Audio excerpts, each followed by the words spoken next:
Guys, good morning. Magluto tayo ng langgunisa. Ay, sa ating busin ang gapaman. Alis pabalik na doon sa kanyang galingan.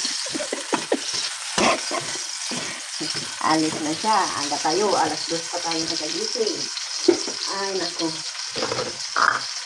Ako ay Noon na nga guys, nag-almusal na ang aming pinagluto. Ayan, tingnan nyo. Kamay lang nakikita nyo. Ayun na magpakita ng mukha. Nahihiya ata.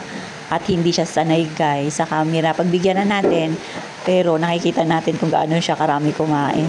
At yan na nga, pagkatapos nga kumain, syempre siya lang ang kumain guys. Medyo maaga pa nga yan para mag-almusal at wala pa kaming ganang kumain. Ayan, sumama na lang kami syempre. Tudubalod pa nga kami dyan kasi nga guys, sobrang lakas ng ulan kanina. Talagang full force pa talaga kami.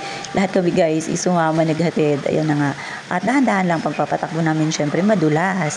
At yan na nga guys, dahil nga maaga ang flight, maaga rin nga kaming gumising ni nanay para makapag-prepare. At ayan, medyo madilim pa nga nung mga oras na yan. Kaya lang guys, no choice talaga. Kailangan namin bumangon at maghahatid nga kami. At ito na, pagdating namin, medyo kakunti nga yung tao dyan. Kasi nga guys, masyado pang maaga. Tingnan nyo, oh, diba? Ilan-ilan pa nga lang din dyan yung mga nagsisipaghatid. Tingnan nyo guys, oh, diba? Lakas ng ulan. Ingat-ingat tayo sa mga nagbibiyahe dyan, sa mga malalayong biyahe. Ingat po at medyo madulas nga dito sa amin. Maaga kami nagumising kasi nagatid kami sa aming busing na big bus sa airport. Babalik na yon sa Manila. Ito ang aming mga maliit na busing. Oh, hi guys. Hi guys. Wala naman ito oh, hi na. Malungkot ang aming busing na maliit guys. Kasi umalis na ang aming big bus. Oh, kailan naman kaya yung magbalik guys? Ay, nakatingiti. Ay, wala nang mata guys ha. Oh, ay, nandyan pala ang mata sa bata guys. Para inaantok man ito guys.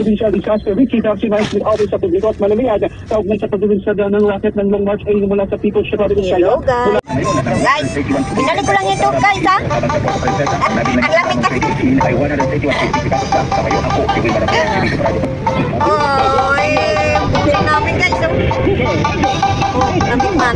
Wow, busin namin. Ang gwapo-gwapo naman. Ang cute. Oy, naku.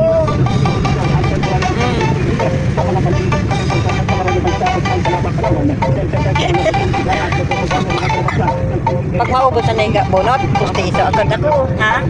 Pustiso. Guys, oy. Panguligo ulit. Guys, alam mo, magpustiso raw si nanay, guys. Excited na siya sa kaibig ko kanya. Baka makahanap tayo ng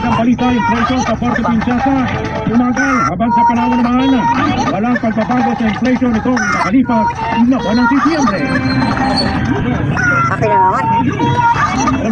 Ang aming guys, ang aming na bossing.